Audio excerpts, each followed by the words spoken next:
Under the fading red of a dying sun, the land stretched wide and empty, a place forgotten by both men and mercy. The winds there didn't whisper. They groaned like old spirits caught between worlds. Dust spun in the air, circling the bones of animals that had long given up their fight with hunger. Few dared to cross this desert valley, and fewer still stayed. But one man came with nothing but a horse, a bow, and silence in his heart. He was Apache born from the mountain wind, hardened by the cruelty of men, and carrying the weight of something the earth itself seemed to remember. He had no tribe now.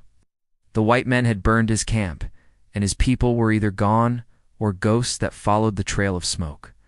The memory of fire clung to him. He had seen his mother fall, his brothers vanish into the hills, and the last of his kin fade beneath the shadows of soldiers and greed. But he did not stay where death had claimed them. He rode west, beyond the rivers and the boundaries drawn by others, until even the echo of his own name was swallowed by the emptiness. That's where he found the canyon. The cliffs rose like broken teeth, jagged and proud, hiding the sun for most of the day. The land there was cruel, but honest no man could take it because no man wanted it. He built a small shelter near the mouth of a dry riverbed. His fire burned low at night, and his horse slept close, the only living thing that trusted him. He hunted when he needed to eat and listened when the wind spoke. For months there was only silence and survival, but silence, even in the loneliest place, doesn't last forever. It was late one evening when he first heard it. Sound carried over the wind, faint and strange, like a cry wrapped in distance. At first he thought it was an animal, a wounded one perhaps, lost in the rocks. But as it came again, something in it froze him where he stood. It wasn't the sound of pain or rage, it was something older. Something that didn't belong to any creature he knew. The mountains seemed to hold their breath as he listened. That night, he didn't sleep. He sat by the dim firelight, watching the darkness as though it could move. The cry came again, closer now, rolling through the canyon like a warning. It was not the voice of a man, but it wasn't the wilds either. It was a memory made into sound, a sorrow that had learned how to speak. The next morning, the world looked the same, but something had changed inside him. He packed his bow, tied his horse to a low branch, and followed the sound's direction. The ground was hard and dry, split with time and heat. Each step carried the weight of the unknown. The wind tugged at his hair and dust filled the air, but he kept walking. He found old tracks by the rocks, footprints, not made by moccasins or boots. They were too small, too light. He crouched and touched the earth, feeling the cold of it even under the sun. Something inside him stirred, a pull that had nothing to do with logic or fear. He followed those tracks until they vanished near a narrow ravine that opened into shadow. That was when he smelled smoke. It was faint, but certain, the kind that came from a campfire not long extinguished. He moved slowly, every sense alive. His hand rested near the handle of his knife. The smoke led him to a clearing between stone walls, and there he found something he hadn't expected. A small piece of fabric caught on a thorn bush. It was pale, frayed, and didn't belong to this wilderness. He held it for a moment, feeling the weight of questions pressing down on him. He looked up toward the cliffs and their figure. Far in the distance, almost hidden by the rock's shadow, someone moved. Not a man. The way it shifted, the way the light bent around it, made his heart beat faster. He called out once, but the wind swallowed his voice. When he climbed closer, the figure was gone. Only silence remained, but the air held something unnatural. The birds didn't return, and even the insects seemed to have vanished. That night the sound came again, louder, closer. He lit no fire this time, not wanting to show himself. The stars blinked cold above him, and the moon threw long silver shadows across the sand.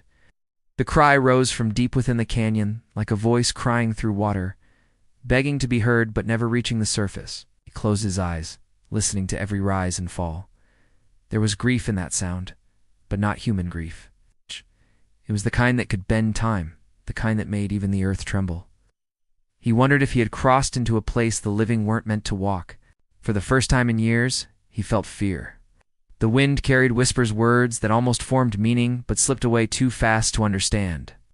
His horse neighed and pulled at the reins, restless, sensing what he could not see. He held the animal steady, his hand trembling against its mane. Then the cry came again, and this time it was not far away. It came from behind him. He turned, every muscle drawn tight. There was nothing there, only the outline of rock and the silver light of the moon. But the sound lingered, almost breathing against his ear. He could feel it, not hear it, but feel it, as if something unseen had brushed against the back of his neck. When morning came, he found new tracks near his camp.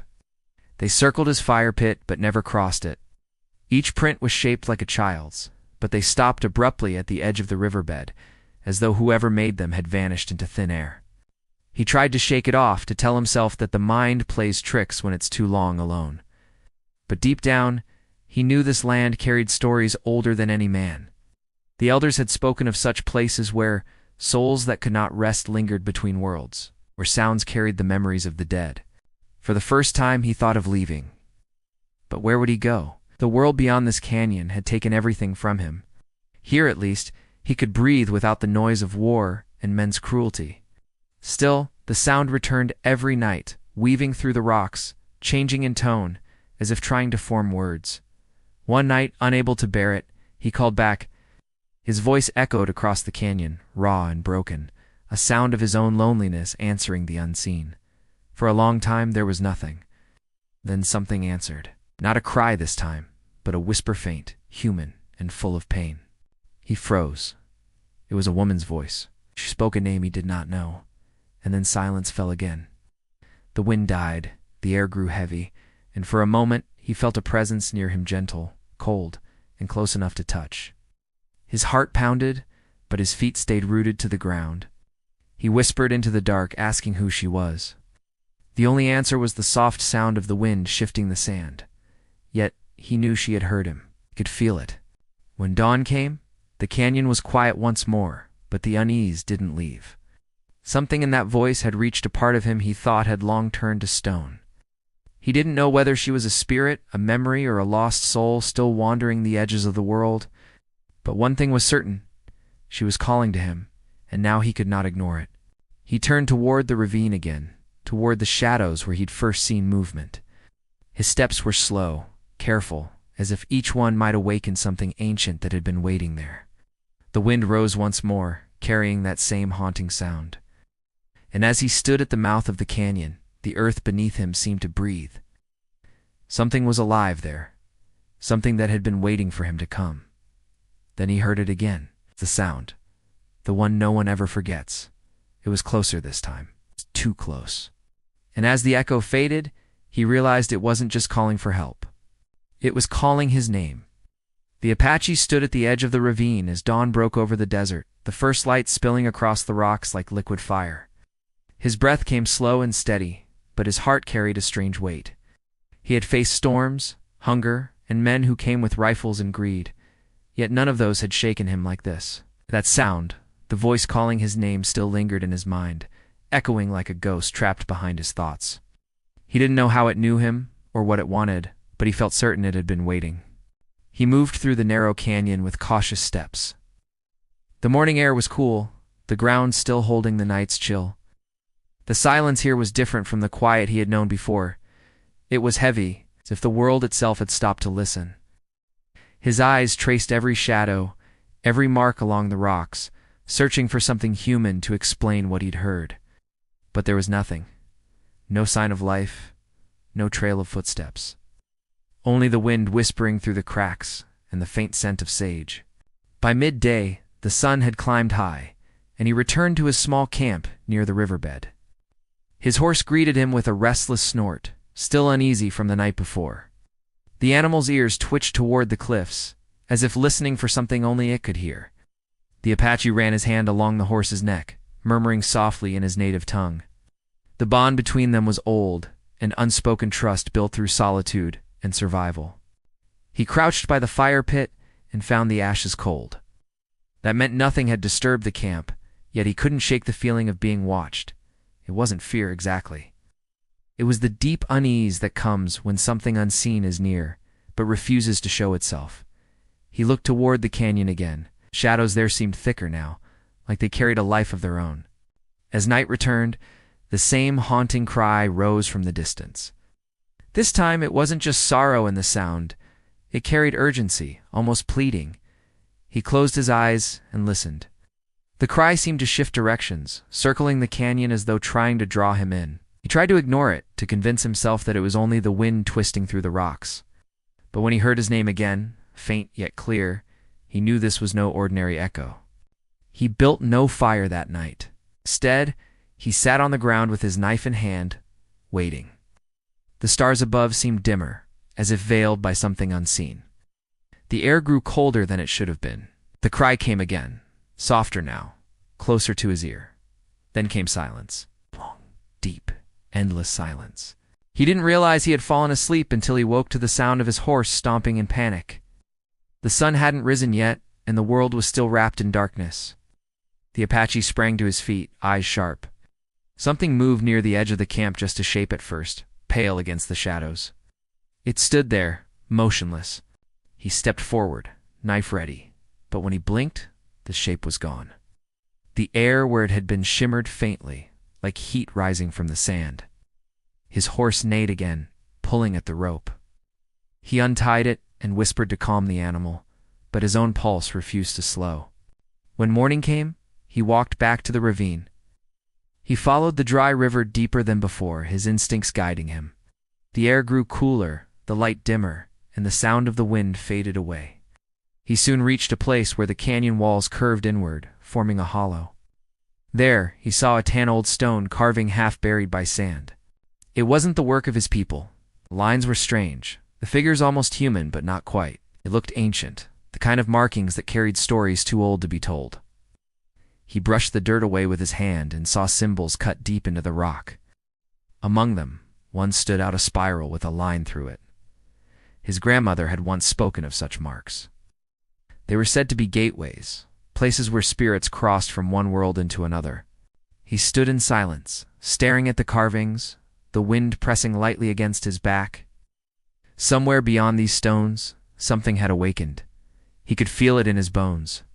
That evening, as the sky turned gold, he sat near the fire with his bow resting beside him, thought of his tribe, of his father's stories, of the songs sung at night when the stars were their only roof. He remembered how the elders spoke of spirits that guarded the old lands, warning that not all voices deserved to be followed. Some, they said, belonged to those who wanted company in their sorrow. The memory made him uneasy. Still, there was something in that voice, something that wasn't only pain. There had been warmth in it too, like the echo of a heartbeat.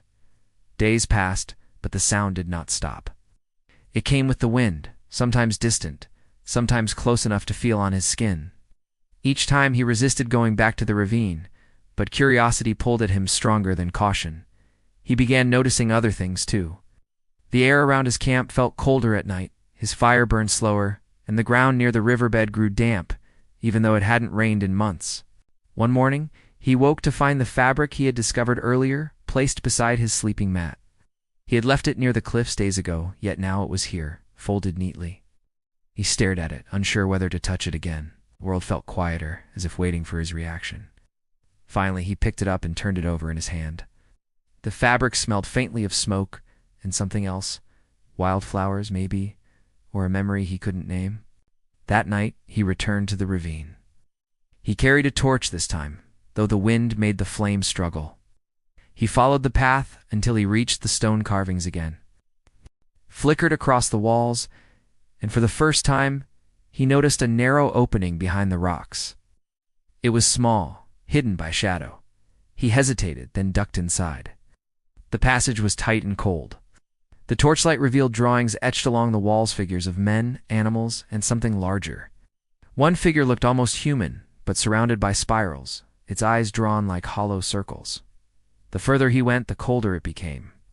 Then, from somewhere deep within, he heard a soft sound, the same voice that had haunted him for days.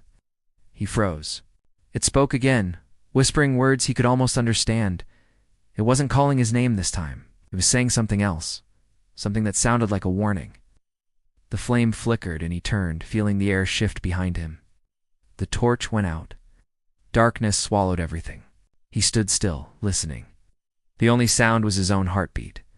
Then, out of the black, a faint glow appeared ahead. It was soft, pale, and floating near the ground. He moved toward it slowly.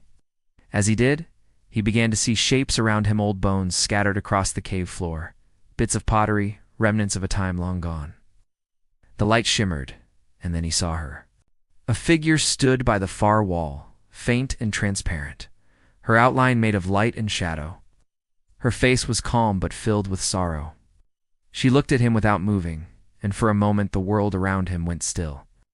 He wanted to speak, but no words came. Her lips parted as though to say something, but before sound reached him, the light dimmed, and she vanished into the darkness. He stepped forward, reaching for where she'd been, and his hand brushed something cold. It was a necklace half buried in the dust. The pendant was shaped like the same spiral carved on the wall. He picked it up carefully, holding it close to the faint light of his torch as it flickered back to life. The metal was warm, almost alive, as though it carried a heartbeat of its own. He didn't know what power lived in that cave, or what the spirit wanted from him, but he could feel that he had crossed a boundary. Whatever had begun here was not finished. The sound would return. The voice would call again. And this time, he knew it would not let him leave without finding the truth. As he stepped out of the ravine, the wind rose behind him, carrying that familiar cry once more. But now it sounded different, closer, deeper, and more desperate. He turned toward the canyon, the pendant tight in his hand. The sound echoed through the night like a song caught between sorrow and longing. The Apache stood motionless, staring into the darkness, knowing the voice was not done with him yet. Something in that land was waking, and he was part of it now, whether he wanted to be or not. And as the moon rose over the canyon, the wind whispered his name again, softer this time, almost kind. But behind that gentleness was something else, something that waited patiently for him to return. The night after he found the pendant, the Apache slept in pieces, waking to the dry rattle of seed pods and the hush of wings that never showed themselves.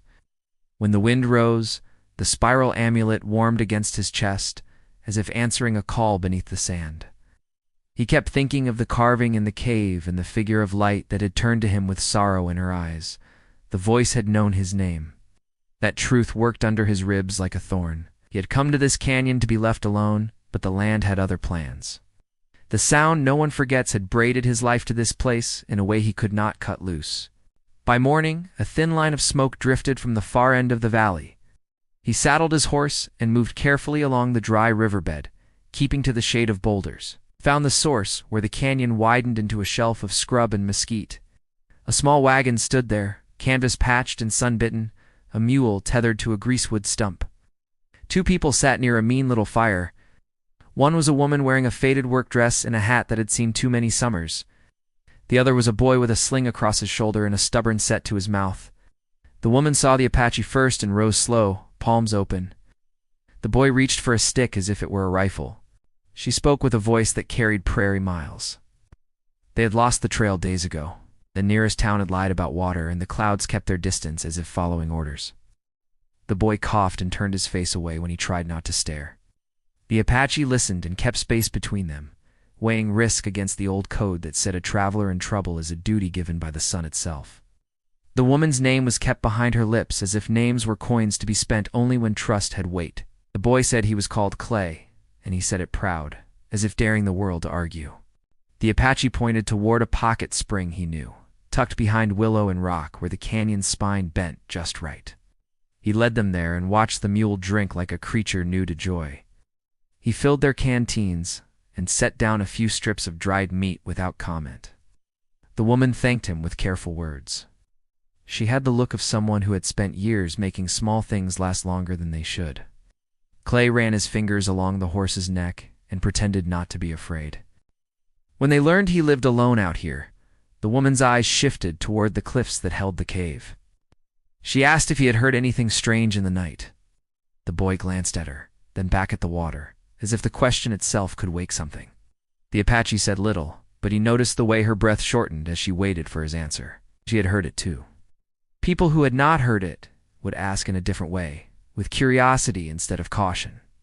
Whatever was moving in this canyon did not sing to him alone. He told them to move their wagon near his camp for a few nights, where the ground sat higher and the riverbed turned harmless. He said it like a suggestion, but the woman heard the warning inside it. That evening, as the sun slid down the ragged teeth of the ridge, they parked the wagon near his low shelter. The boy gathered brush. The Apache kept his fire small. The woman sat with her hands around a tin cup and watched the dark settle like a slow tide. The sound came before the stars were fully awake.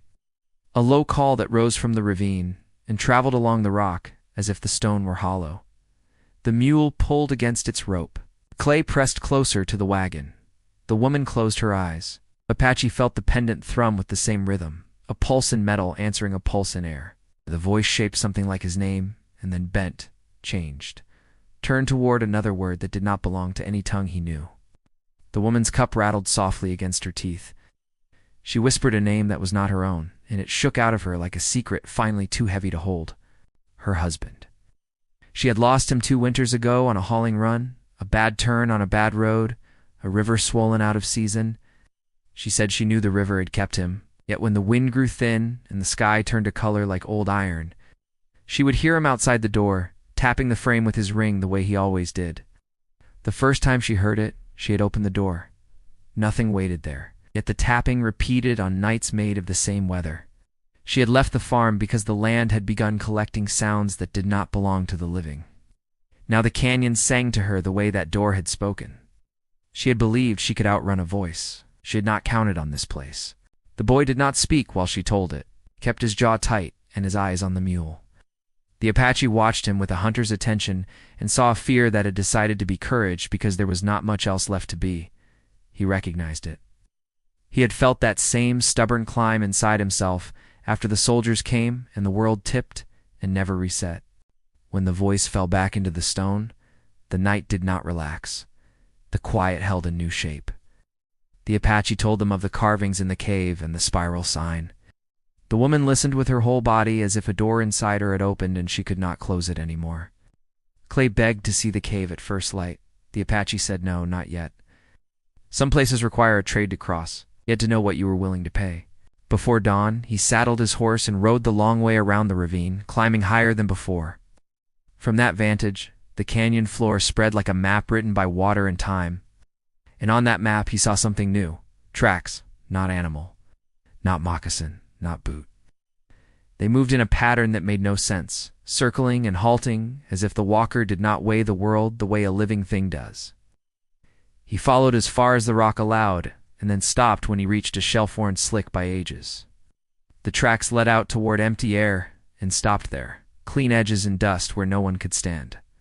He touched the stone and felt a faint hum travel into his fingers from deep inside the earth, as if the canyon had a heart with a slow, patient beat. The first subplot found him at noon. A prospector the desert had not yet forgiven came limping along the lower trail. Hat chewed, shirt open, a small sack hanging from a cord around his neck. He carried the look of someone who kept losing and could not figure out how to stop trying. He squinted at the Apache's camp as if sunlight were a trick, said his name as men do when they repeat it often, to keep it from being taken. He had heard of silver veins whispering under this land. He had been following an old tale about a Spanish cross carved into a boulder that pointed to a narrow seam in the cliff. He had found no cross. He had found a seam that sang when you struck it with a hammer. He tapped the sack, it chimed back. He asked for water in a voice that barely made it over his lips. The woman insisted they share and gave him a biscuit saved for tomorrow. The prospector drank and stared at the boy with eyes that measured more than the mule's weight. He asked if anyone else had heard the sound that moved like a storm with no cloud. The Apache kept his face still. The prospector grinned, half a grin, and said the old folks in a border town called this kind of place a borrowing ground, where the dead come to take back something the living forgot to return. Said he had no patience for ghosts. Silver was a more reliable faith. The woman flinched at the word ghosts, and Clay leaned into the mule to hide it. The second subplot rode in at evening from the east, 4 men and a woman with survey rods and a leather roll of papers tied with ribbon. They wore dust and authority. Their leader held himself like a person who trusted lines more than land. He unfolded a map and pointed with a pencil while introducing the idea that a railway spur might one day run within a mile of this canyon. Spoke of progress with the bright calm of a preacher who never looked back. The woman with him wrote numbers in a ledger with quick, neat strokes. When the leader saw the Apache and the prospector, he shifted the speech into questions. Did anyone notice signs of deep quarry stone? Was there water under rock? Could the valley be graded without dynamite? He never asked about the sound. He did not seem to know the land could speak. The Apache watched the surveyors plant their rods and take bearings, while the wind moved lines of grit across their boots. The pendant on his chest warmed again, and then cooled, as if uneasy with the drawing of straight lines on a place that bent by its own rules. The woman from the team paused near the wagon and asked the settler woman if she felt safe here. The answer came sharp and then softened. Safe was a word that had lost shape. The surveyor woman nodded, as if she had been living with the same problem. She said there were places back east where sound traveled in ways that frightened folks without a reason anyone could show on a paper. She said she never stayed long in such places. Then she returned to her numbers like a bird landing on a moving branch. At night they all heard it. The prospector went pale, the surveyors went still. Even the leader who believed in lines looked at the cliff like a man facing a ledger that would not balance. The sound walked along the rock and changed pitches the way a human voice does when it moves from calling to warning. The mule pushed hard against the rope until Clay soothed it with both hands. The Apache closed his eyes and let the sound carry him back to the cave where the figure had stood. He thought of the elders who taught that spirits do not always come to frighten. Sometimes they come because the living are about to step on a story written into the ground, and the story will not be stepped on without consequence. When the night cooled toward dawn, the survey team packed their rods with brisk, brittle motions. The leader said they would return with more men and better instruments. He said there were riches hidden in soil that had not yet learned the value of a shovel. He warned the prospector to stay clear of claims once the company paper reached the courthouse. He told the woman and boy that a railroad would make any land along its line worth more than worry. He did not look at the Apache when he said it. The team rode out with the kind of confidence that feeds on its own echo. The prospector waited until they were gone. He held up his sack and said he could pay for a guide to that cave, or to any mark on any wall that looked like a sign. The Apache said no without saying it. The prospector shrugged, then set off toward the ravine anyway. The woman put a hand on the boy's shoulder to keep him still. The Apache followed at a distance, not to help the man, but to keep the canyon from punishing ignorance more than necessary. At the mouth of the cave, the air changed, cooler, heavier, quieter. The prospector sneered at the carvings and laughed when the pendant glowed with the heat the Apache could feel even through leather. He swung his hammer at the spiraled mark as if he could pry it from the wall and carry it like a coin. The blow landed, and the sound that came out of that stone was a note so pure and high it seemed to lift the hair on their arms, and something answered from deeper inside. Not music, not grief. A shaped sound like a door sliding in rock. The prospector stepped back. His chuckle died without finishing, swung again, smaller, half a test and half an apology. The Apache took hold of his wrist and held it there until the man's strength drained out of his arm. He made the prospector look at the floor and the bones embedded in dust. The pottery rim, the soot on the ceiling that marked fires older than any current tongue. The place where tiny footprints circled and then stopped, as if their maker had stepped up onto air. The prospector breathed hard through his teeth, then pulled free and stumbled out into sunlight. He did not drop the sack, but he held it as if it were heavier than before.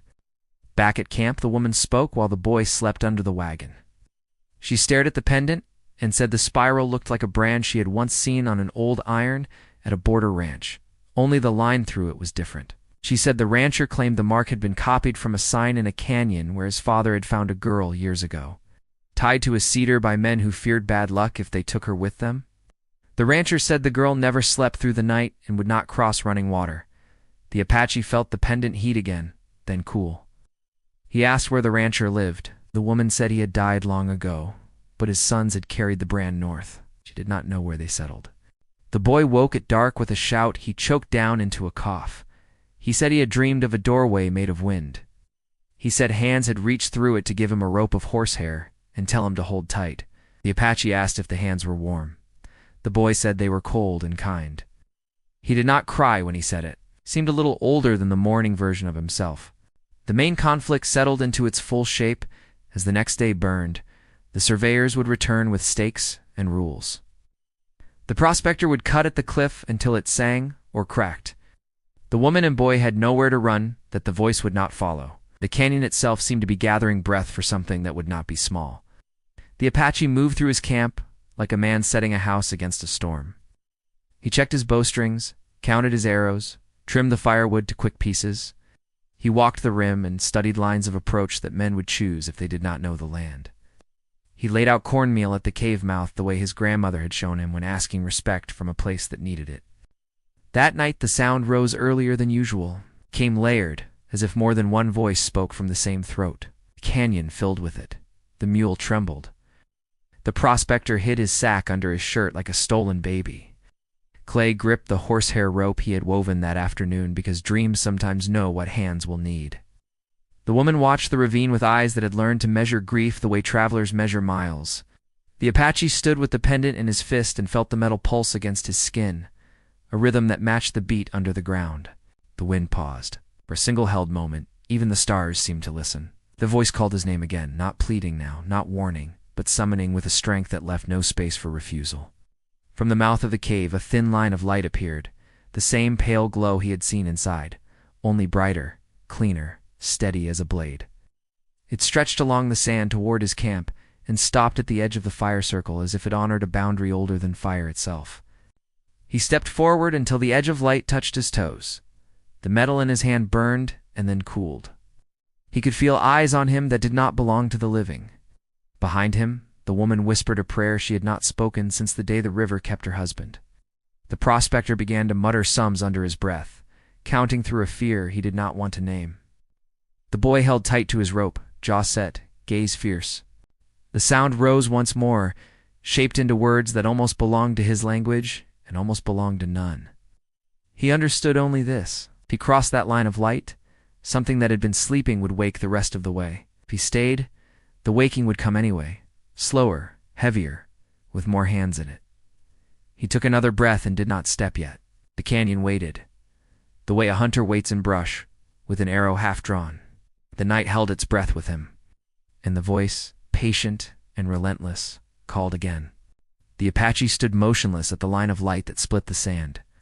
Behind him, the fire hissed low, throwing restless shadows that crawled across the rocks. The night had gone too still, and even the wind seemed to be holding its breath. The canyon no longer sounded like a place made of stone and dust. It felt alive. Like something hidden beneath its bones had begun to stir. The voice that had haunted him for nights was stronger now, carrying through the air with a depth that shook the chest before it reached the ears. It called his name again, but this time it didn't sound like a plea. It sounded like a command. He took a single step forward, his boot brushing the edge of that pale glow. The air grew colder, enough that his breath showed in the darkness. His horse neighed and tried to pull free from its rope, while the boy clutched his makeshift rope of horsehair, whispering the same quiet word over and over, something only the desperate ever repeat. The woman stood near the wagon with her hand over her heart, her lips moving in prayer that had no rhythm, only fear. The prospector muttered to himself, the clink of his sack faint beneath his trembling hands. The Apache looked down at the spiral pendant in his palm, pulsed with light now, faint but alive, matching the rhythm of the glow that crept from the cave. He had felt it before, the strange beat that came from deep within the ground, the sense that something in the canyon was awake and waiting. He wondered if the pendant was part of the same force that spoke through the wind.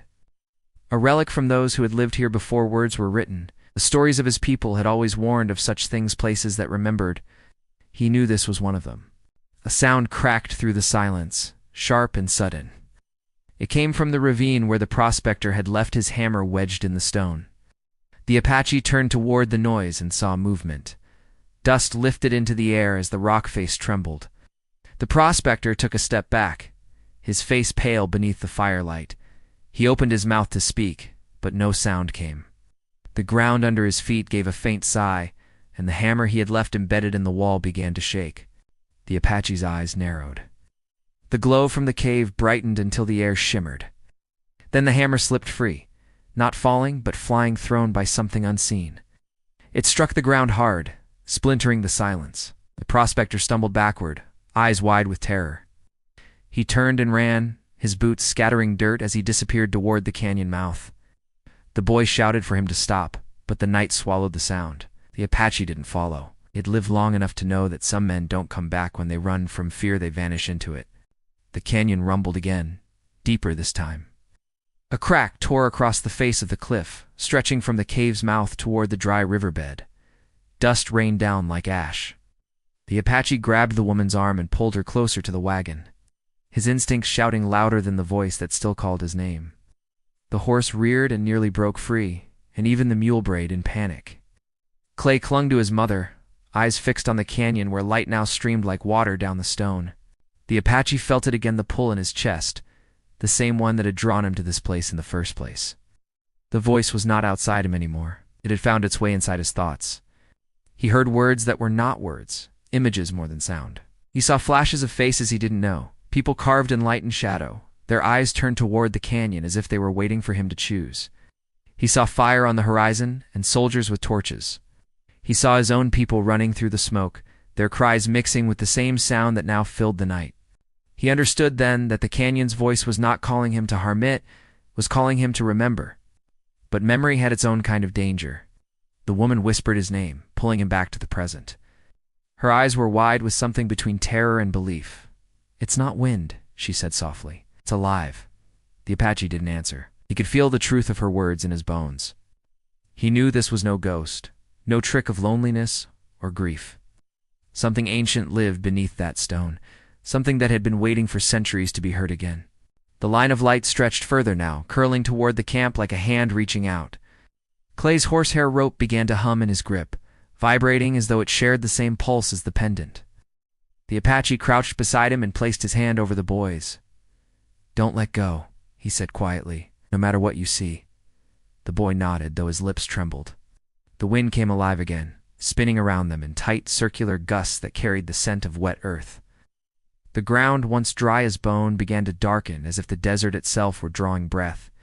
Then, from the heart of the cave, a figure appeared. It wasn't the same ghostly shape he had seen before. This one was sharper, clearer, more solid. A woman dressed in what looked like woven hide, her hair long and dark, her eyes glowing faintly with the same pale fire that filled the air. She stood at the cave mouth, her hands open at her sides, and though her face carried the calm of the dead, her expression spoke of urgency. The Apache rose to his feet. The pendant burned hot against his chest. He stepped closer to the light, close enough that it brushed his skin. The woman in the glow turned her gaze toward him. For a heartbeat, everything stilled, the air, the trembling ground, even the cries of the animals. Then she spoke, her voice carrying through the canyon like a wind made of memory. "You woke what should have slept." Her words were clear, yet they didn't sound like speech. They came from the ground, from the rocks, from the heartbeat of the canyon itself. The Apache took another step forward. "Who are you?" he asked. She didn't answer. Her eyes shifted to the others behind him, the woman clutching her child, the wagon, the frightened animals, the empty space where the prospector had stood. Then she lifted her hand and pointed toward the horizon. The Apache followed her gaze and saw, far beyond the cliffs, faint glow in the distance. Firelight, too steady to be lightning, too organized to be chance. It looked like torches. Men were coming. He felt it in the air, the vibration of hooves, the faint metallic ring of weapons, carried by those who never entered the wild lands without purpose. The surveyors had gone east that morning. Maybe they had spoken of what they'd seen. A board had spread that the canyon held more than stories. Whatever the reason, they were returning, and they would not come alone. The spirit woman's image flickered, the edges of her form breaking like smoke and wind. Her voice came once more, faint but clear. "The land remembers. It will not forgive again." Then she was gone. The light faded, leaving only the trembling glow of the fire and the endless dark beyond. The Apache turned toward the woman and Clay. "They're coming," he said. "Can't stay." She nodded, her face pale but steady. "Where do we go?" He looked toward the cliffs, toward the secret path that wound above the canyon floor. It wasn't safe, but it was the only way out before dawn. "Up," he said. "We ride before the sun wakes." They packed quickly, leaving behind what they couldn't carry. The Apache took one last look at the cave, now silent again, the spiral carving faint in the moonlight. He could still feel the weight of the pendant, still hear the echo of that ancient warning in his mind. As they climbed, the desert behind them began to hum with distant sound, the rhythm of horses, the march of men. At the ridge, the Apache stopped and looked back. The canyon below glowed faintly in the dark, as though the spirit's light still lived beneath the surface. The woman joined him, clutching her son close. "Will it follow us?" she asked. He didn't answer right away. His gaze stayed on the canyon. "It's not following," he said quietly. "It's waiting." The boy tugged his sleeve. "For what?" The Apache looked at the horizon, where firelight now danced in a long, steady line. "For what's coming." They reached the top of the ridge as the first flicker of dawn broke across the east. Below, a column of riders was moving toward the canyon men with rifles, wagons, and tools of iron. The surveyors had returned. But this time they came like an army. The Apache's jaw tightened. He had seen this before, men who claimed to build, but only came to take. He knew the spirit's warning was not meant for him alone. The wind shifted, carrying the same haunting cry that had started it all. But now it was louder, angrier, alive. It rolled through the valley, echoing off every wall of stone. The men below stopped their march. Some looked upward, shading their eyes against the rising sun. Then the ground beneath them began to shake. The Apache watched as cracks split the earth, spreading from the cave outward like veins of light. The canyon roared not the sound of collapse, but the sound of awakening. The spirit had warned them. The land was remembering. The woman gripped his arm, her voice barely a whisper. "What do we do?" He stared down at the army of men and then at the canyon, torn between two powers, one born of greed, the other of something far older and far less forgiving. He knew the choice would come soon, and whatever he decided would decide more than just their lives. The wind howled again, carrying that unforgettable sound, the one that had haunted him since the beginning, the one that had called his name from the shadows. Only now, it wasn't calling him alone, it was calling everyone. And deep within the canyon, the light began to rise once more. The earth groaned like a wounded beast as the first light of morning stretched across the canyon. The Apache stood on the ridge, his hand shielding his eyes from the rising sun. The glow that had once been faint now pulsed from deep within the ravine, spreading through the cracks like veins of molten gold. The men below had stopped their march, frozen in confusion and fear. Horses reared and whinnied, and one wagon toppled as the ground beneath its wheels shifted. The soldiers shouted orders, but their voices were swallowed by the sound rising from the canyon, an ancient living hum that filled the air with power. The Apache turned to the woman and Clay. Their faces were pale against the firelight of the dawn. The boy gripped his rope tight, knuckles white, eyes wide with awe and terror. "Stay behind me," the Apache said. His voice was calm, but his pulse hammered in his throat. He knew this was no fight of men against men. This was the earth remembering every wound it had ever suffered. The canyon below blazed brighter as the cracks widened. The soldiers, seeing danger, turned their rifles toward the cliffs, unsure of what to shoot. The prospector was among them, waving his arms wildly, shouting about silver and treasure hidden beneath the ground. The Apache could see the madness in his movements, the desperation of a man who had chased greed so far that he could no longer hear reason. The soldiers ignored him. They were too busy trying to understand the ground that shook under their boots. Then the sound changed. The low hum became a cry, rising through the air like 1,000 voices all speaking at once. The Apache felt it in his bones, the same call that had haunted him since the first night he arrived in this valley. But this time, it wasn't only calling his name, it was calling every living thing that had taken from this land without giving back. The soldiers fell silent, rifles lowered, faces turned upward. Even the wind had stopped. The Apache looked down at the pendant hanging from his chest. It was glowing brighter than ever before, hot enough to sting his skin. He closed his hand around it, and the burning pain grounded him. He finally understood what the spirit had meant when she said, "The land remembers." It was not anger that stirred in the canyon, it was memory. Every step, every drop of blood, every broken promise to the earth had built to this moment. He looked at Clay and the woman. "You need to leave," he said. "Follow the ridge north until you reach the old water trail. Don't stop until you see open plain." The woman shook her head, her voice breaking. "What about you?" "I was meant to hear it," he replied. "If I don't stay, no one will understand what it wants." Before she could answer, the ground split again, and a wave of dust and light surged upward. It wasn't fire, not exactly. It was something purer, something that shimmered with color too deep for words. The soldiers below panicked. Some ran toward their wagons, Others dropped to their knees as the ground trembled beneath them. The prospector screamed and stumbled toward the ravine, clutching his sack of stones. He vanished into the light, his voice cut short in an instant. The Apache moved down the slope, his feet finding steady ground even as the earth shook around him. The voice was all around now, not in the air, but inside his chest. It wasn't rage. It was sorrow, a mourning that seemed to stretch across centuries.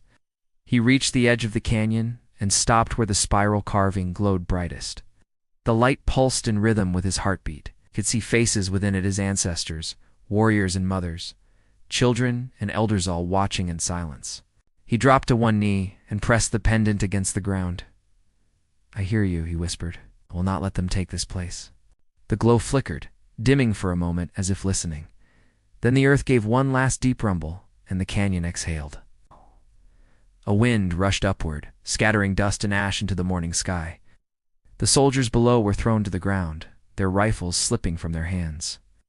When the light faded, the cracks began to close, sealing the wounds that had been torn open. The sound, the haunting, unforgettable sounds, lowly softened, echoing one last time before fading into stillness. The Apache rose to his feet. The pendant in his hand had cooled, its light gone. He turned and saw the woman and her son watching from the ridge. They were safe. The soldiers were scrambling to their feet, shaken and silent. The prospector was gone, swallowed by the canyon that had grown tired of his greed. The Apache looked once more into the ravine. The carvings on the walls were gone, covered by new layers of rock and dust. The cave entrance had collapsed, sealing whatever lay beneath for another age. He climbed back up the ridge, his legs heavy but steady. The woman met him halfway, relief and fear mingling in her eyes. "Is it over?" she asked. He looked back at the canyon, now quiet and still under the sun. "It's resting," he said softly. "Not gone, just resting." They gathered what they could and moved north, as he had told them to. The land felt different now, lighter somehow, as though it had exhaled a long-held breath. The air smelled of rain, though the sky was clear. Clay walked beside the Apache, holding the horsehair rope like it was something sacred. "It was protecting itself," the boy said after a while. The Apache nodded. "The land remembers kindness as much as it remembers pain. It just needed to be heard." By dusk, they reached the plains. The woman stopped and looked back toward the distant canyon, now just a dark cut in the horizon. "Will anyone believe what happened?" she asked. "Maybe not," he said, "but they'll feel it." The ground carries stories even when men forget. They built a small camp that night beside a thin stream. For the first time in many days, the night was quiet. No cries, no wind. That sounded like words. Just the gentle hum of insects and the flicker of the fire. The Apache sat apart from the others, staring at the pendant in his hand. It was cracked now, split down the middle, but still whole enough to keep. He tied it to the horse's reins as an offering, a promise to remember. The woman came to sit beside him, wrapping her shawl tighter against the night air. "You could have left," she said. "You didn't have to face it." He stared into the fire. "If I had left, it would have found another voice. Some things you don't escape. You understand them, or they keep calling." Clay fell asleep beside the wagon, the horsehair rope still in his hand. The Apache smiled faintly. The boy had courage that would carry him far, and he knew the land would remember that too. When dawn came again, the sky was wide and calm. The Apache stood and faced the east, could hear the faint echo of that sound deep in the back of his mind, not haunting this time, but peaceful, like a song fading with purpose. He knew it would never fully leave him.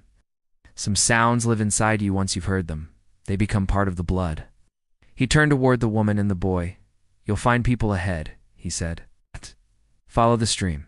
It'll take you to the road." "What about you?" she asked. He smiled quietly. "This land isn't done speaking to me yet." She didn't try to stop him. Some men were meant to wander between silence and story, between the world of the living and the whispers of the earth. She only nodded and wished him peace.